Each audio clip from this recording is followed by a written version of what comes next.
আজকে একটি interesting subject নিয়ে আলোচনা করব। আশা করি আপনারা সবাই মজা পাবেন।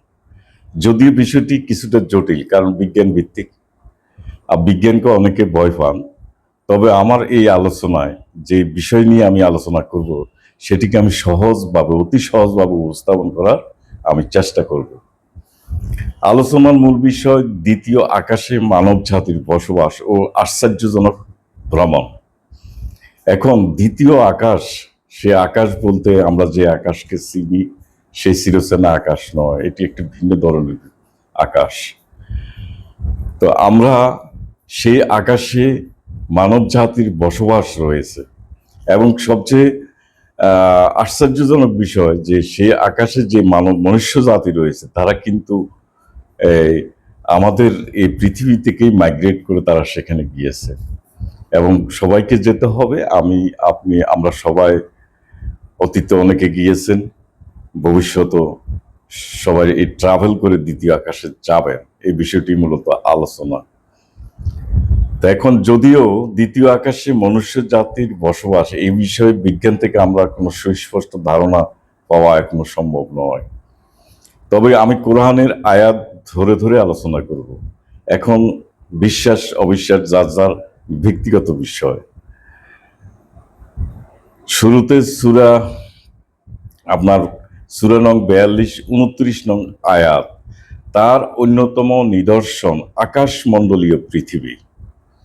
এখানে আকাশমণ্ডলীয় পৃথিবী, যেটা সামাওয়াত ওয়াল আর্থ শব্দটা আল্লাহ উল্লেখ করেছেন। তাইলে আল্লাহর অন্যতম সৃষ্টি আকাশমণ্ডলীয় পৃথিবী, এবং এই দুয়ের মধ্যে তিনি যেসব জীবজন্তু, দাব্বাত, যে সকল জীবজন্তু ছড়িয়ে দিয়েছেন, সেগুলি তিনি যখন ইচ্ছা তখনই ওদেরকে সমাবত করতে সক্ষম। তাহলে তিনি কি সৃষ্টি করলেন? সামাওয়াতুল আর্থ সৃষ্টি করেছেন, এবং সেখানে জীবজন্তু ছড়িয়ে দিয়েছেন। এখন সামাওয়াতুল আর্থ কি, সেটি হচ্ছে মূল আলোচনা। এখন সামাওয়াত বা সামাও শব্দটি হচ্ছে আকাশ, আর সামাওয়াতুল আর্থ এর পারিভাষিক শব্দ, যেমন সামাওয়াতের পারিভাষিক শব্দ হচ্ছে যে আকাশমণ্ডলী, অনেকগুলি আকাশ। এটি কিন্তু প্লুরাল নাউন, সিঙ্গেল না। তাহলে অনেকগুলি আকাশ, বা যেটাকে বিজ্ঞানীরা বলে বহুবিশ্ব বা মাল্টিভার্স আমরা বলে থাকি, এটি হচ্ছে সামাওয়াতুল শব্দটা। আর সামাওয়াতুল আর্থ হচ্ছে যে স্থান বা স্পেস, সময়, যেটা টাইম, সকল প্রকার পদার্থ ও শক্তি সবই হচ্ছে সামাওয়াতুল আর্থ বা বহুবিশ্বের অংশ। মাথার উপরে সামিয়ানা নয়। আমি বলছি, আবার বলছি, সামাওয়াতুল আর্থ হচ্ছে যে স্থান, সময়, সকল প্রকার পদার্থ, যা কিছু আছে, গ্রহ, উপগ্রহ, নক্ষত্র মণ্ডলী, গ্যালাক্সি মণ্ডলী, যাই কিছু আছে এর মধ্যে, এই স্থানে, এই সকল কিছু, সকল পদার্থ এবং শক্তি, এই সব হচ্ছে সামাওয়াতুল আর্থ বা বহুবিশ্বের অংশ। এবং প্রত্যেক আকাশে তিনি ছড়িয়ে দিয়েছেন জীবজন্তু। তাইলে এরকম যদি অনেকগুলি আকাশ থাকে, আকাশমণ্ডলী থাকে, সামাওয়াতুল আর্থ যদি থাকে অনেকগুলি, তাইলে আল্লাহ ঘোষণা দিয়েছেন যে প্রত্যেক আকাশে কিন্তু জীবজন্তু রয়েছে, যেমন আমাদের এই মহাবিশ্বে রয়েছে বা আমাদের এই পৃথিবীতে রয়েছে। তাইলে এই আয়াত থেকে প্রমাণিত হয় যে জীবজন্তু শুধুমাত্র এই মহাবিশ্বে নয়, যতগুলি মহাবিশ্ব আল্লাহ সৃষ্টি করেছেন সব জায়গায় আল্লাহ ছড়িয়ে দিয়েছেন জীবজন্তুকে। এখন আমাদের এই মহাবিশ্বের বাইরে গিয়ে যে আরো কয়েকটি মহাবিশ্ব রয়েছে, যে কোরআনের বর্ণনায় তা আছে, আমি সেটা আপনার আলোচনায় আসবে। তো আমরা দ্বিতীয় মহাবিশ্ব নিয়ে, আমাদের এটি প্রথম মহাবিশ্ব, আমি দ্বিতীয় মহাবিশ্ব নিয়ে একটু আলোচনা করব। সেখানে মূলত পৃথিবী থেকে জড়ো হয়, আমাদের এই পৃথিবী হচ্ছে প্রথম মহাবিশ্ব।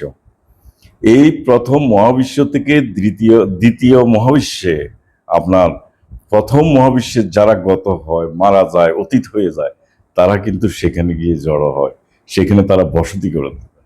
এটি খুব ইন্টারেস্টিং, এবং তাদের খুব ইন্টারেস্টিং কিছু ট্রাভেলও রয়েছে, সেটা আলোচনা হবে। এটাকে আমরা বলি অনেকটা পুনর্জন্মের মতো, যে পুনর্জন্ম।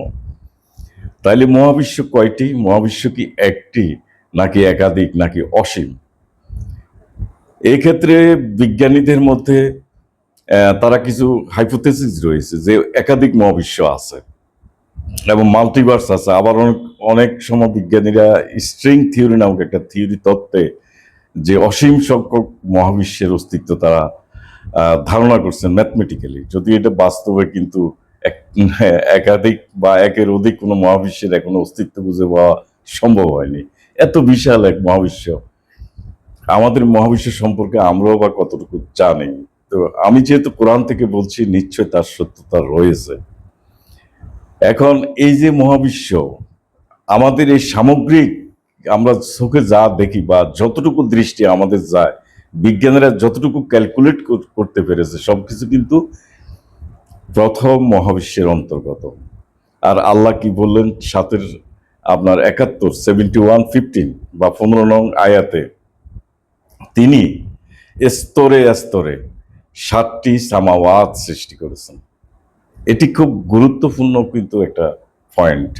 তাইলে 7টি সামাওয়াত রয়েছে, এবং সেটা কি স্তরে স্তর রয়েছে, স্তরীভূত আকাশ মণ্ডলী বা স্তরীভূত 7টি স্তরীভূত মহাবিশ্বের কথা আল্লাহ বলেছেন। উল্লেখ্য যে প্রতিটি স্তর একটি মহাবিশ্ব। যেমন আমাদের এটা একটা স্তর যেখানে আমরা আছি, এরপরে আরেকটা স্তর আছে, তারপরে আরেকটা স্তর আছে, এরকম 7টি স্তরের 7টি মহাবিশ্ব আপনার রয়েছে। এবং প্রতিটি স্তরের যে আলাদা উপাদান, শক্তি, সময় এবং বাস্তবতা নিয়ে গঠিত প্রত্যেকটা স্তরে। এক্ষেত্রে আমরা স্টিফেন হকিং এর মতে যে মহাবিশ্ব সম্ভবত বহু স্তর বা বহু বিশ্ব নিয়ে গঠিত হতে পারে, সেখানে দৃশ্যমান বাস্তবতার বাইরেও লুকানো রয়েছে আপনার স্তরীভূত আকাশ। মৃত্যুর আগে হকিং ও থমাস হার্টগ একটি গুরুত্বপূর্ণ পেপার পাবলিশ করেন, এবং সেটি শেষ জীবনের গবেষণা 2018। তারা বলেন যে অসীম সংখ্যক মহাবিশ্ব নয়, এর মধ্যে বিজ্ঞানীরা তারা তারা তাদের কিছু ধারণা পোষণ করেন যে অসীম সংখ্যক মহাবিশ্ব থাকতে পারে। কিন্তু স্টিফেন হকিং শেষ বয়সে এসে মৃত্যুর আগে বললেন যে না, অসীম সংখ্যক মহাবিশ্ব নয়, বরং একটি সীমিত ও পর্যবেক্ষণযোগ্য মাল্টিভার্স থাকতে পারে। এই যে সীমিত শব্দটা তিনি উল্লেখ করে গেছেন, সেটি আসলে তো সীমিত। আল্লাহ বলছেন যে স্তরে স্তরে তিনি 7টি মহাবিশ্ব তিনি সৃষ্টি করেছেন। সুতরাং সীমিত সংখ্যক মহাবিশ্ব, একই রকম ধারণা কিন্তু পোষণ করেন স্টিফেন হকিং। এটি অত্যন্ত গুরুত্বপূর্ণ একটি বিষয়। তাইলে পবিত্র কোরআনে অসীম সংখ্যক মহাবিশ্বের ধারণাকে প্রত্যাখ্যান করে।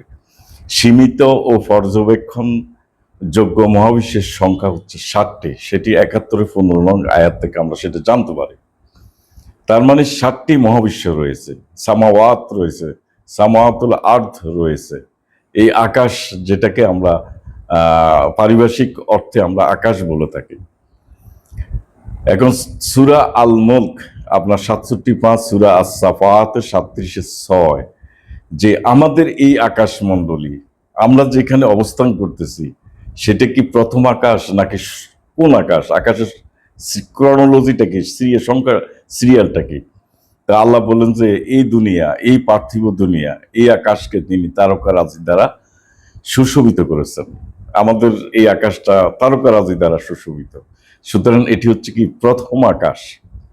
তাইলে এরপরে আমাদের দ্বিতীয়, তৃতীয়, চতুর্থ, পঞ্চম স্টেপ বাই স্টেপ আমরা সেই আকাশ, আমরা আকাশের সৃষ্টি, আল্লাহ আকাশের সৃষ্টি করেছেন স্টেপ বাই স্টেপ, স্তরীভূত আকাশ সৃষ্টি করেছেন। আমাদের এই পার্থিব মহাবিশ্ব এটি তিনটি মাত্রা দ্বারা সীমাবদ্ধ। এই মাত্রার বা ডাইমেনশন এই খুব সিম্পল ম্যাটার, হ্যাঁ। এবং আমরা সময়ের সাথে সাথে ভবিষ্যতের দিকে কিন্তু আমরা ধাবিত হচ্ছি। অর্থাৎ ধরুন আমাদের জন্ম, সেই জন্ম থেকে আমাদের মৃত্যু পর্যন্ত আমাদের বেড়ে ওঠা, আমরা কোন দিকে যাচ্ছি? আমরা সময়ের ভবিষ্যতের দিকে আমরা যাচ্ছি। আমরা কিন্তু সময়কে থামাতে পারি না, আটকাইতে পারি না। এবং আমাদের এই ইউনিভার্সটা হচ্ছে 3 মাত্রার ইউনিভার্স। সময়ের সাথে সাথে আমরা হাঁটছি। আর আমাদের পরে সাথেই আপনার স্থূলভিত আকার যেহেতু বলেছেন, তাহলে আরেকটি ইউনিভার্স রয়েছে যাকে আমরা বলি 3-এর পরে চতুর্মাত্রিক মহাবিশ্ব। সেখানে কিন্তু সময়কে নিয়ন্ত্রণ করা সম্ভব। এখন এই মাত্রা সম্পর্কে কিন্তু কোরআনে বলে দেওয়া আছে যে আল্লাহ যে মাত্রা সৃষ্টি করেছেন, এটি 16 নং সূরা 16 নং আয়াতে, যে তিনি পথ নির্ণায়ক চিহ্ন সমূহ, এই যে পথ নির্ণায়ক চিহ্ন সমূহ, এটি হচ্ছে মাত্রা। এবং তারা নক্ষত্রের সাহায্য পথের তারা নির্দেশ পায়। তাইলে দেখেন যে এখন মাত্রা সম্পর্কে কোরআনের আয়াত সেই 16 নং আয়াতে, যে পথ নির্ণায়ক চিহ্ন সমূহ বা মাত্রা, এবং তারা নক্ষত্রের সাহায্যে পথের নির্দেশ পায়। তাহলে পথ নির্ণায়ক চিহ্ন সমূহ কি যে রাস্তাঘাট তৈরি হয়েছে সেটা না? এখানে কোরআনে যারা তাফসীরকারক তারা এরকম কিছু বোঝানোর চেষ্টা করছেন, নদী পথ, স্থল পথ, যাই হোক এইসব কিছু আর কি না, এটা না। পথ নির্ণায়ক চিহ্ন, সেই চিহ্ন কি? যেমন ধরেন আমরা ডাইনে বামে আমরা যেতে পারি, ঠিক না? আমরা সামনে পিছনে কিন্তু আমরা যেতে পারি, আমরা উপরে নিচে আমরা যেতে পারি। এই যে 3টি দিক, যে 3টি পথ নির্ণায়ক চিহ্ন, এই 3 দিকে যে আমাদের মুভমেন্ট, আমাদের চলাচল, এই যে 3টি ডাইমেনশন, এটি হচ্ছে ত্রিমাত্রিক ইউনিভার্স বা ত্রিমাত্রিক জগৎ, আমাদের মহাবিশ্বকে বলা হয়। আমরা এর বাইরে কিন্তু আমরা যেতে পারি না। এই 3 মাত্রার ভিতরে কিন্তু আমরা সীমাবদ্ধ। আর আমাদের সাথে সময়, আমরা সময়ের সাথে সাথে আমরা হাঁটছি, ভবিষ্যতের দিকে আমরা ধাবিত হচ্ছি। তাইলে এখানে সময় হবে 3 মাত্রার পরে চতুর্মাত্রিক। আমরা কিন্তু সময়কে নিয়ন্ত্রণ করতে পারি না, সময়ের সামনেও যেতে পারি না, পিছনেও যেতে পারি না। আমরা সময়ের সামনে যেতে পারি কিন্তু পিছনে যেতে পারি না। এটি হচ্ছে আমাদের জন্য একটা বাধা, যে সময়কে আমরা নিয়ন্ত্রণ করতে পারি না। তাহলে পথ নির্ণায়ক চিহ্ন হচ্ছে বা মাত্রা, যেটাকে একটা শব্দে ব্যবহার করব, বা ডাইমেনশন, সেটা হচ্ছে দৈর্ঘ্য, প্রস্থ এবং উচ্চতা। এছাড়া আছে সময়। আরো অনেক মাত্রা রয়েছে যেটা আমরা জানি না, এটা বিজ্ঞানীরাও জানে না, কিন্তু তারা ক্যালকুলেশন করেছে যে আরো অনেক মাত্রা রয়েছে। তাহলে আমাদের এই ইউনিভার্স, যে ইউনিভার্সে আমাদের বসবাস, সেটি হচ্ছে ত্রিমাত্রিক। সহজ ভাষায় আমরা বলি দৈর্ঘ্য, প্রস্থ এবং উচ্চতা। আমরা ডাইন বাম, সামনে পিছে, উপরে নিচে, হ্যাঁ, আমরা যেতে পারি, কিন্তু সময়ের সামনের দিকে যাচ্ছি। বারবার বলছি এই জন্য, যেহেতু একটু জটিল, অনেকে মাত্রা বললে হয়তো কনফিউশনে থাকবেন, তো সেই জন্য একটু খোলামেলা আলোচনা আমি যাচ্ছি। আর আমাদের সাথে যেটা আছে জড়িয়ে একদম ফেসিয়ে আছে, যে এটা, সেটা হচ্ছে চতুর্মাত্রিক জগৎটা। এই জগৎটা কিন্তু আমার আশেপাশেই আছে, আমরা হয়তো অনুভব করতে পারি না, আমরা বুঝতে পারি না। জড়িয়ে থাকে, একটার উপরে একটা জড়িয়ে আছে, এবং সেগুলো অনেকটা আমরা বক্র টাইপের জড়িয়ে থাকে। আমাদের স্পেসটা কিন্তু বাঁকা টাইপের স্পেস। সুতরাং পরবর্তী যে আকাশটা, চতুর্মাত্রিক আকাশ, সেটিও কিন্তু বাঁকা বক্রতার মধ্যেই আমরা জড়িয়ে পেঁচিয়ে, আমাদের আশেপাশে কিন্তু চতুর্মাত্রিক আকাশ রয়েছে, আমরা সেটাকে বুঝতে পারি না। এবং এই 2 আকাশের, আমরা এক আকাশ থেকে 3য় মাত্রার আকাশ থেকে আমরা চতুর্মাত্রিক জগতে আমরা প্রবেশ করতে পারি না। সেখানে একটা বাধা, সেই সময়ের বাধা, যে সময়কে আমরা নিয়ন্ত্রণ করতে পারছি না। সময় শুধু সামনের দিকে যাচ্ছে, কিন্তু সময়কে কন্ট্রোল করানোর পিছনের দিকে আমরা আসতে পারি না। তো যাই কোরআনে কিন্তু এই যে একটা বাধা, 2টি মহাবিশ্বের মাঝখানে যে বাধা, প্রত্যেকটা মহাবিশ্বের একটার সাথে আরেকটার একটা মাঝখানে একটা বাধা কাজ করে, এই বাধার নাম হচ্ছে বার্জাক, যেটি কোরআনে উল্লেখ রয়েছে 23, 99 এবং 100, আরো অনেক আয়াতে রয়েছে, যে সেখানে একটা 23, 99, 99 এবং 100-এর মধ্যে বলা আছে, যখন তাদের কারোর মৃত্যু উপস্থিত হয়, তখন সে বলে, হে আমার প্রতিপালক, আমাকে পুনরায় প্রেরণ করুন, যাতে আমি আমার ছেড়ে আসা জীবনের সৎকর্ম করতে পারি না, এটা হবার নয়। এটা তো তার একটি উক্তি মাত্র। আল্লাহ বলছেন তাদের পিছনে রয়েছে বারজাক, বাধা। আমরা এই জগৎ থেকে, এই প্রথম মহাবিশ্ব থেকে যখন দ্বিতীয় মহাবিশ্বে আমরা যেতে থাকবো, যখন চলে যাব, মৃত্যু উপস্থিত হওয়া, অর্থাৎ যখন চলে যাব, সেখানে চলে গেলাম, আল্লাহকে আমরা বলবো আমরা একটু ফেরত যেতে চাই। কারণ সেখানে এমন কিছু ইন্টারেস্টিং বিষয় রয়েছে, সেটা সে হয়তো ভোগ করতে পারবে না। সে তখন আফসোস করবে, তখন বলবে যে আমাকে একটু ফেরত পাঠাও। বলবে যে না, তুমি তো আর ওখানে যেতে পারবে না, কারণ ওখানে কিন্তু একটা বাধা রয়েছে বা ঝাঁক রয়েছে। তাইলে দুই মহাবিশ্বের মধ্যবর্তী বাজ্জাক বা অন্তরায় হচ্ছে কি আমরা আলোচনা করেছি, সেটা হচ্ছে আপনার মাত্রাগত পার্থক্য।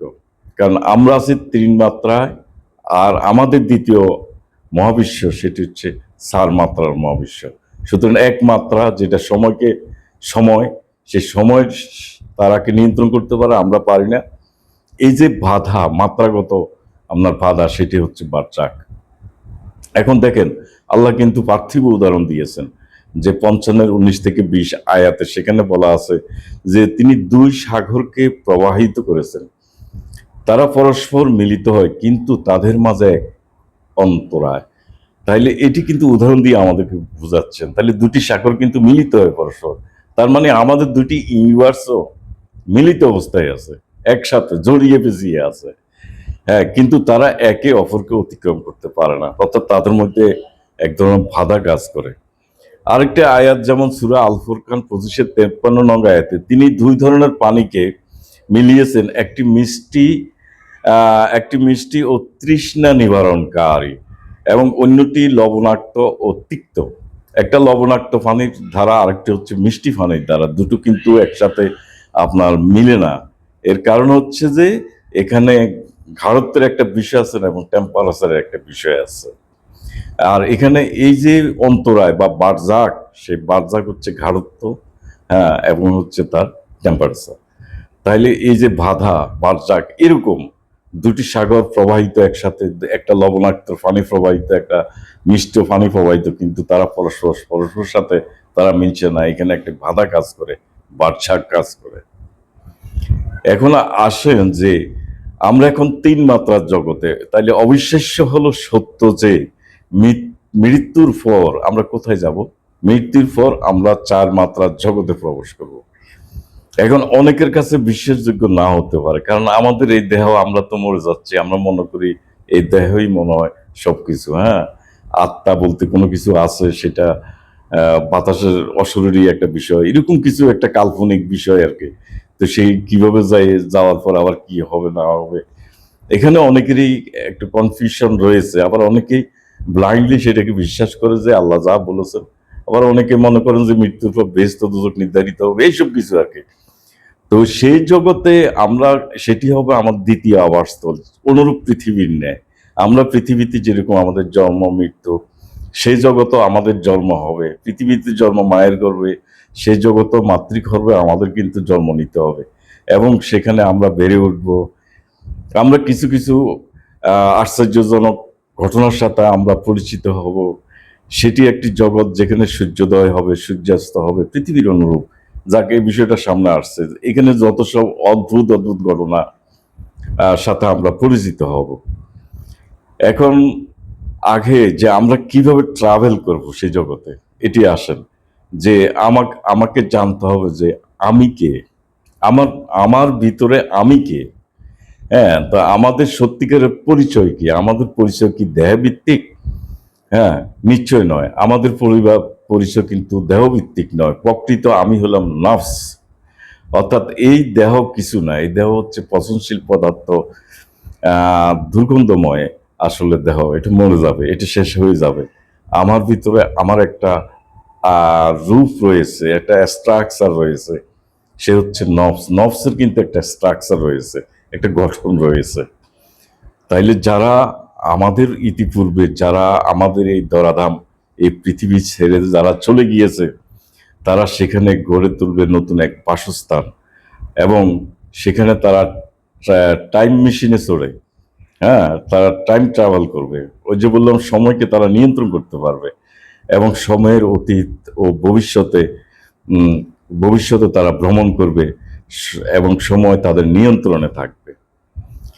তাহলে আমাদের পরিচয় যেটা নফস বললাম, তাহলে নফস হচ্ছে একটি সত্তা, একটি জীবন সত্তা। নফস অদৃশ্য, যা দেখানো যায় না। নফস মানুষের ইচ্ছা, কামনা, অনুভূতি, চিন্তা নিয়ন্ত্রণ করে। নফস ভালো খারাপ দুই দিকেই টানে নফসে। মৃত্যুর সময় নফস দেহ থেকে আলাদা হয়ে যায়, নফসের মৃত্যু নেই। হুম। নফসের কোনো মৃত্যু নেই, সে চিরন্তন। নফসের একটি রূপ রয়েছে, একটা স্ট্রাকচার রয়েছে, আমি বললাম। যেমন নফস সম্পর্কে বলা আছে 39-42, মৃত্যু বা ঘুমের সময় আল্লাহ নফসকে কিন্তু গ্রহণ করেন। তো ঘুমের সময় তো আহ, আমাদের নফস কিন্তু ইনঅ্যাক্টিভ হয়ে যায়, মানে একেবারে তার কোনো অ্যাক্টিভিটিস থাকে না। দেহ থাকে, দেহর কার্যক্রম পরিচালিত হয়, কিন্তু চিন্তা, চেতনা, ক্ষমতা এই জিনিসটা থাকে না। মৃত্যুর সময় সেম, কিন্তু দেহের মধ্যে যে আপনার জৈবিক ক্রিয়াকলাপ সেটি কিন্তু আর সংগঠিত হয় না। ঘুমের সময় কিন্তু জৈবিক ক্রিয়াকলাপ চলতে থাকে। পার্থক্য এতটুকু, মূলত নফস, আমরা ঘুমে কিছু বলতে পারি না, আমাদের কোনো চেতনা থাকে না। তার মানে সেখানে এই যে একটা রূপ আছে নফসের, সেই নফস সেখান থেকে বেরিয়ে যায়, সে সময় সে উপস্থিত থাকে না শরীরে। হ্যাঁ, তাইলে মৃত্যু, ঘুম উভয় অবস্থায় নফস দেহ থেকে বেরিয়ে যায়। কারণ নফস ফিরে আসে তার আদি ঘরে, এটা হচ্ছে তার ঘর, বাসস্থান। আবার এমনও তো হয় সে আর কখনো ফিরে না, সে একদম ট্রাভেল করে চলে যায় তার পরবর্তী জগতে। এখন আমরা একটা নফসের উদাহরণ দিচ্ছি, যাই হোক, একটু বোরিং ফিল হচ্ছে বোধহয় আপনাদের। এগুলো খুব ইন্টারেস্টিং বিষয়, আহ, এখানে জানারও আপনাদের আহ, জানলে ভালো। হ্যাঁ, আমি কোরআন ভিত্তিক আলোচনা করতেছি। যেমন ধরেন, একটা উদাহরণ হচ্ছে দেহ যোগ নফস হচ্ছে মানুষ, মানে আমরা। তাইলে এখানে ব্রেইন, আমাদের যে মস্তিষ্কের যেটা, সেটি কি? এটি হচ্ছে যে কম্পিউটার হার্ডওয়্যারের সাথে আপনার তুলনীয় ব্রেনটা। হুম। আর নফস হচ্ছে ইউজার বা ব্যবহারকারী, যিনি ব্যবহার করবেন। এই বোর্ডের ভিতরে একজন বসে বসে ব্যবহার করছে, তার নাম দিয়েছি আমরা নফস। আর ব্রেন হচ্ছে কম্পিউটার হার্ডওয়্যার। আর রুহ, যে শব্দের সাথে আমরা পরিচিত, সেটা হচ্ছে বিদ্যুৎ বা পাওয়ার। হুম। এখানে কিছু শক্তি সেখানে কাজ করে। তাহলে আমি মূলত একটি নফস, আমি আমার শরীরের ভিতরে একজন পরিচালক, আমি হচ্ছে একজন ইউজার। এই সত্তা না থাকলে দেহটা হচ্ছে অকেজো, ঘুমের মধ্যে এই সত্তা কাজ করে না, সুতরাং দেহটা অকেজো পড়ে থাকে। মৃত্যুর পরে এই জিনিসটা দেহের কোনো অ্যাক্টিভিটিসে থাকে না, পচে গলে যায়। তাহলে এই নফস ছেড়ে আপনার কোথায় যায়? এই অশরীরী আত্মাটা কোথায় যায়? 84-19 নং আয়াতে যে তোমরা অবশ্যই আরোহণ করবে, এই যে কথাটা আল্লাহ বললেন, এক স্তর থেকে অন্য স্তরে, নিম্ন স্তর থেকে উচ্চ স্তরে। 84-19 নং আয়াতে আল্লাহ বলেছেন। স্তরীভূত মহাবিশ্ব সম্পর্কে বিজ্ঞানীরা কিন্তু এখন ধারণা পোষণ করছেন। তারা অনেকে হাইপোথিসিস দিচ্ছেন। তো এই যে 84-19 নং আয়াতে বলছে যে তোমরা অবশ্যই, মানে আমরা এক স্তর থেকে আরেক স্তরে আরোহণ করব। আমরা কখন? মৃত্যুর পর। এই দেহ যখন, দেহে আর যখন আপনার এই নফসটা থাকবে না, সেই নফস কি করবে? আপনার ট্রাভেল করবে, সে মাইগ্রেট করে, যেহেতু চতুর্থ ইউনিভার্স আমার পাশের, সেটা অবস্থান করতেছে, আশেপাশেই অবস্থান করে, আমরা দেখি না। সেখানে কি করবে? আপনার নফসটা ট্রাভেল করে সেখানে চলে যাবে এবং স্বাভাবিক নিয়মেই মাতৃগর্ভে তার সেখানে জন্ম হবে। তো আমরা এখন প্রথম স্তরে আছি, তাইলে পরবর্তী পরবর্তী যাত্রা দ্বিতীয় মহাবিশ্বে। ওই যে আল্লাহ বললেন সমস্ত আকাশমণ্ডলীতে তিনি জীবজন্তু ছড়িয়ে দিয়েছেন। তাইলে আমরা প্রথম আকাশমণ্ডলী, যাই বলেন, প্রথম ইউনিভার্স বলতে পারেন, প্রথম মহাবিশ্ব বলতে পারেন। মূলত শব্দটা সামোয়াতে সবচেয়ে বেটার। তাহলে সামোয়াতুল আর্থ, এখান থেকে আমরা চলে যাব দ্বিতীয় সামোয়াতুল আর্থে। একই রকমই অনেকটা কিছুটা ভিন্নতা রয়েছে। তাইলে সপ্তাকাশ কি? আল্লাহ যে স্থূলভিত 7টি আকাশ সৃষ্টি করেছেন, এই আকাশ সৃষ্টির পার্থক্য মূলত মাত্রাগত পার্থক্য। আমাদের প্রথমে স্তরে এটাকে আমরা 3D বলি। 3D সবাই জানেন, 3D ইউনিভার্স। তাইলে এটি হচ্ছে প্রথম আকাশ, দ্বিতীয় আকাশ হবে 4D ইউনিভার্স, এটি হচ্ছে দ্বিতীয় আকাশ। তৃতীয় স্তর বা যেটা, সেটা হবে 5D, এটি হচ্ছে তৃতীয় আকাশ। চতুর্থ স্তর সেটা হবে 6D বা চতুর্থ আকাশ। পঞ্চম স্তর 7D, পঞ্চম আকাশ। এবং ষষ্ঠ স্তর 8D, আপনার ষষ্ঠ আকাশ। সপ্তম স্তর 9D, সপ্তম আকাশ। আর ডি হচ্ছে ডাইমেনশন বা মাত্রা। হুম, তাইলে 9টি মাত্রা টোটাল আকাশমণ্ডলী বা মহাবিশ্ব হচ্ছে কয়টি? 7টি। এখন আরেকটি মাত্রা রয়েছে যাকে বলে শূন্য মাত্রা, জিরো ডাইমেনশন। তাইলে মোট হচ্ছে কত? 9 আর 1 10। তাই বিজ্ঞানীদের একটা দৃষ্টি রয়েছে, তাদের একটা হাইপোথিসিস রয়েছে যে বহুমাত্রিক থিওরি, যেটা বহুমাত্রিক থিওরি বৈজ্ঞানিক দৃষ্টিকোণ থেকে মাল্টিভার্স বা এক্সট্রা ডাইমেনশন অনুসারে, যে থিওরিটিক্যালি আমরা ফিজিক্সে স্ট্রিং থিওরি নামক, এটি অত্যন্ত জটিল, এটা সবার পক্ষে বোঝা সম্ভব না। যারা ফিজিক্সের ছাত্র তারা বুঝবেন। 10 বা 11টি মাত্রা কিন্তু ধারণা তারা পোষণ করে। তো আমি তো সেই কোরআনের আয়াত থেকে ক্যালকুলেট করে আপনাদেরকে বলছি মোট 10টি মাত্রা। তো সম্ভবত মহাবিশ্ব এরকম 10 মাত্রার মহাবিশ্ব আপনার রয়েছে, হ্যাঁ, যেটা সপ্তাহাকাশ হবে আর কি। তাহলে কোরআনে 10টি মাত্রার অস্তিত্ব প্রতিষ্ঠা করে, আবার থিওরিটিক্যাল ফিজিক্সে স্ট্রিং থিওরি 10 বা 11টি মাত্রার ধারণা পোষণ করে। অলমোস্ট বিজ্ঞানীদের চিন্তা ভাবনা কোরআনের কাছাকাছি চলে এসেছে। হ্যাঁ, এই ক্ষেত্রে বিজ্ঞানীরা যথেষ্ট অগ্রগামী হয়েছে।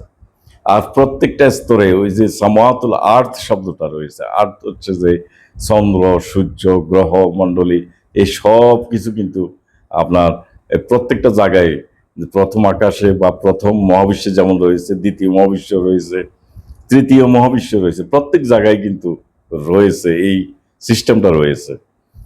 যে 65-12 নং আয়াতে তিনি 7টি আকাশ সৃষ্টি করেছেন, অনুরূপ কিন্তু জমিনও, আর্থ বা দুনিয়া তিনি সৃষ্টি করেছেন, জমিন দুনিয়া তিনি সৃষ্টি করেছেন। তাহলে 7টি মহাবিশ্ব, এটি একাধিক মহাবিশ্ব মাল্টিভার্স ধারণাকে প্রতিষ্ঠা করে, এবং সেখানে প্রত্যেক জায়গায় জমিনও রয়েছে, এবং প্রত্যেক জমিনে তিনি কি করলেন? জীবজন্তু তিনি ছড়িয়ে দিলেন। তাইলে 37-5 আয়াতে তিনি আকাশমণ্ডলী, পৃথিবী, ওদের অন্তর্বর্তী সবকিছুর রক্ষক এবং রব। উদয়স্থল সমূহের, দেখেন উদয়স্থল সমূহের, একটি না, উদয়স্থল কি সূর্যোদয় তো ধরলাম, হ্যাঁ, তো সেখানে যদি 7 আকাশ হয়, 7টি উদয়স্থলের তিনি মালিক। সেখানেও দিন রাত্রির ক্যালকুলেশন করা হিসাবটা হয় কিন্তু। তাহলে চতুর্মাত্রিক জগতে মানুষের বসবাস ও আশ্চর্যজনক ভ্রমণ, এবার ভ্রমণ প্রসঙ্গে আসছে। সেটা হচ্ছে চতুর্মাত্রিক জগতে তারা সময়কে নিয়ন্ত্রণ করবে, এটি হচ্ছে সবচেয়ে ইম্পর্টেন্ট। যদি আমরা এখানে সময়কে নিয়ন্ত্রণ করতে পারতাম, তাই না, আমরা অনেক দিন সার্ভাইভ করতে পারতাম, বাঁচতে পারতাম, এবং আমরা অতীত গিয়ে অতীত থেকে আমরা দেখে আসতে পারতাম, ভবিষ্যৎ দেখে আমরা আসতে পারতাম। এটি খুব ইন্টারেস্টিং নয় কি? খুব ইন্টারেস্টিং একটা ট্রাভেল। দ্বিতীয় আকাশে আমরা যারা যাব, হয়তো সবার পক্ষে সম্ভব নাও হতে পারে, তবে অনেকেই যারা এখান থেকে ফলাফলের উপর নির্ভর করবে, এখানে যারা যারা ভালো করবে তারা এই এক্সট্রা বেনিফিট গুলো পাবে। হুম, তারা সেখানে টাইম ট্রাভেল মেশিন তারা তৈরি করবে। সেই টাইম ট্রাভেল মেশিন দিয়ে, এখানে মানে কাল্পনিক কোনো বিষয় না, একই রকমে বিজ্ঞানীরা থাকবে, তারা টাইম ট্রাভেল মেশিন তৈরি করবে। সেই মেশিন দিয়ে তারা অনেকে ট্রাভেল করে আসবে, অনেক দূর দূরান্তে যাবে, সময়কে নিয়ন্ত্রণ করতে পারবে, এবং আলোর আলোকও তারা আলোর গতিতে তারা ট্রাভেল করতে পারবে এরকম। কিন্তু সেখানে একটা ফিজিক্যাল স্ট্রাকচার থাকবে সেই জগতের মানুষের। এটা হচ্ছে তাদের সাথে আমাদের এই জগতের একটু পার্থক্য হয়ে জায়গায়। আর সেই জগতের মানুষ কিন্তু এই জগতেরই লোক, তারা সেখানে পুনর্জন্ম লাভ করেছে। এখন ধরেন 4D মানে দ্বিতীয় আকাশ বা দ্বিতীয় মহাবিশ্বের কোনো এক ব্যক্তি যদি ধরুন আমাদের মহাবিশ্বে প্রবেশ করে, যদিও সম্ভব না, বার্জাক বলেছে পিছনে রয়েছে বার্জাক, তুমি এখানে আসতে পারবে না, যদিও তারপরে কথার কথা ধরলাম যদি সে ট্রাভেল করে আসে, তাহলে আমরা তাকে কিভাবে দেখব? আমরা তাকে কিভাবে দেখব? আমরা দেখব সে অদৃশ্যভাবে চলাফেরা করে। কখনো সে আমাদের আহ আহ তাদের যে চলাফেরাটা সেটা চোখে পড়বে না, কিন্তু কখনো কখনো সেই আমাদেরকে ইনস্ট্যান্ট হঠাৎ দেখা দিতে পারে, হঠাৎ সে ডিসঅ্যাপিয়ার অদৃশ্য হয়ে পড়বে। তাইলে এই ক্ষমতা তারা অর্জন করবে। হুম তারা অদৃশ্য অবস্থায় থাকতে পারবে। এটি হচ্ছে তাদের একটা বড় ক্যারেক্টার, মানে এই ক্ষমতাটা তারা অর্জন করবে। এবং তারা যে কোনো বস্তুর ভিতর দিয়ে তারা অনায়াসে চলাফেরা করতে পারবে। বিশাল বিশাল মোটা মোটা দেওয়ালের ভিতর দিয়ে সে চলে যেতে পারবে। সে আমার বডির ভিতরে প্রবেশ করতে পারবে। আমার শরীরে কি আছে সব কিছু সে দেখতে পাবে।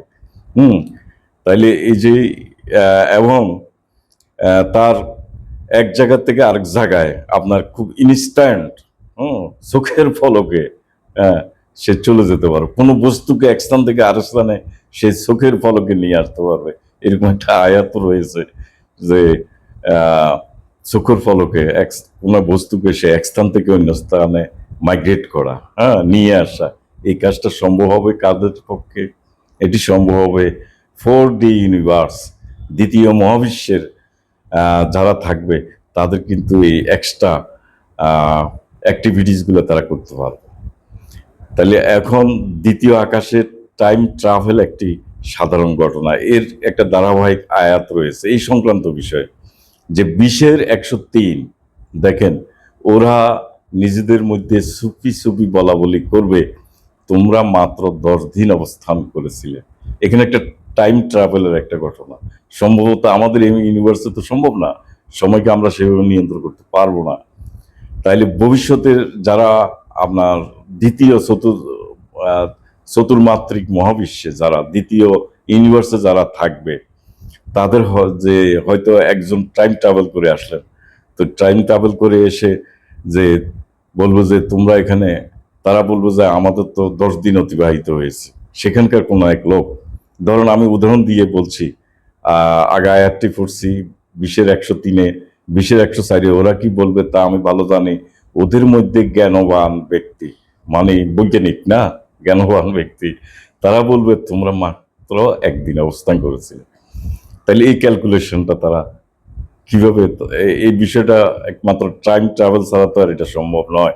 যেমন উদাহরণস্বরূপ আমি বলছি যে রহিম ও করিম দুই বন্ধু। এখন ধরুন রহিম চতুর্মাত্রিক আকাশের, রহিম করিম দুজনেই চতুর্মাত্রিক আকাশের বাসিন্দা। এখন করিম একটি স্পেসশিপে চড়ে ধরুন আলোর গতিতে সে ভ্রমণ করছে, তার কাছে মনে হবে সেই 1 দিন অতিবাহিত করেছে। আর যে এটাকে করিম, আর যে রহিম তার বন্ধু, সে পৃথিবীতে এসে হ্যাঁ জিজ্ঞেস করবে, সুফি সুফি কথা বলবে, জিজ্ঞেস করবে যে আচ্ছা তোমার কত বছর গেল, কয়দিন গেল তোমার? বলবো যে আমি তো 10 দিন পার করেছি। অথচ তার বন্ধু পার করে আসছে 1 দিন। তাইলে সে তো 10 দিনের, এখন 9 দিনের বড় হয়ে গেল, ঠিক না? এই হচ্ছে সেখানে যারা থাকবে টাইম ট্রাভেল তাদের জন্য একটা স্বাভাবিক এবং সাধারণ ঘটনা। তো এই ঘটনার একটা প্রকৃষ্ট উদাহরণ সেই 20-103 এবং 104 আয়াতে। আজকের ভিডিওটা একটু দীর্ঘায়িত হচ্ছে, লম্বা হয়ে যাচ্ছে। আসলে সায়েন্টিফিক সাবজেক্টে জিনিসটাকে সহজভাবে তুলে ধরাও একটু ডিফিকাল্ট। তো আমার ভিডিও প্রায় সমাপ্তির পথে। সর্বশেষ কথা হলো, আমরা এই জগতে আছি, আমাদের মৃত্যু হবে, এবং আমরা মৃত্যুর পর আমি যেটা বললাম নফস, তার একটা আকৃতি রয়েছে। সে নফস একটা অশরীরী আকৃতি, এটাকে আমাদের এই ফিজিক্যাল বডির না, সেটা একটা শক্তি দিয়ে হয়তো তৈরি, একটা 4 ফিটস হতে পারে আর কি। তো সে কি করবে, প্রত্যেকের এইরকম আলাদা আলাদা আপনার আকৃতির, আলাদা বৈশিষ্ট্যের, আলাদা চরিত্রের নফস রয়েছে। সেই নফস আপনার খুব সহজেই আমার পার্শ্ববর্তী ইউনিভার্সে, খুব বেশি দূরত্ব না, এটা আমার পাশেই, সাথেই লাগানো, হ্যাঁ, এটা সেকেন্ডের অনেক ভগ্নাংশের কম সময়ে সে ট্রাভেল করবে, সেখানে চলে যাবে। এই নফস কিন্তু দেহ ধারণ করতে হবে, হ্যাঁ, সেখানে কোনো একটি দেহ সে ধারণ করবে। এই দেহ ধারণ করার পর সেখানে আমাদের এই অনুরূপ পার্থিব জীবনের ন্যায় সে জীবনটা সে অতিবাহিত করবে, এবং সেখানে তার বেড়ে ওঠা, তার এক্সট্রা অর্ডিনারি কিছু কার্যক্রমের সাথে সে সম্পৃক্ত হবে। সেখানে কোনো চাইলে কোনো টাইম, আপনার এই টাইম ট্রাভেল স্পেসশিপে চড়ে সেই সময়কে নিয়ন্ত্রণ করতে পারবে, অতীত ভবিষ্যৎকে সেই ছুঁতে পারবে, টাচ করতে পারবে। এই যে এবং সে হঠাৎ করে কারো দৃশ্যে আসতে পারে, সবাই ভিতরে এটা থাকবে। কেউ বা অদৃশ্য হয়ে যেতে পারবে, অতি অল্প সময় সে এক স্থান থেকে আরেক স্থানে ট্রাভেল করবে, অতি অল্প সময় এক স্থান থেকে আরেক স্থানে কোনো বস্তুকে সে নিয়ে যেতে পারবে। এই যে আপনার খুব ইন্টারেস্টিং না বিষয়টা? যদি আল্লাহ আমাদের নসিবে রাখেন, আমার আপনার সবাই নসিবে যেন রাখে, আমরা যেন এই জিনিসটা উপভোগ করতে পারি। এবং দ্বিতীয় ইউনিভার্স, যারা এই ইউনিভার্সে, আমাদের এই ইউনিভার্সে যারা ভালো কাজ করবে, যে নবস করবে, সে কিন্তু এই বেনিফিট গুলো পাবে দ্বিতীয় ইউনিভার্সে। আবার যারা এখানে খারাপ কাজ করবে, তাদের জন্য হয়তো সে সুবিধা নাও থাকতে পারে। সুতরাং সময় থাকতে আমরা তওবা করি।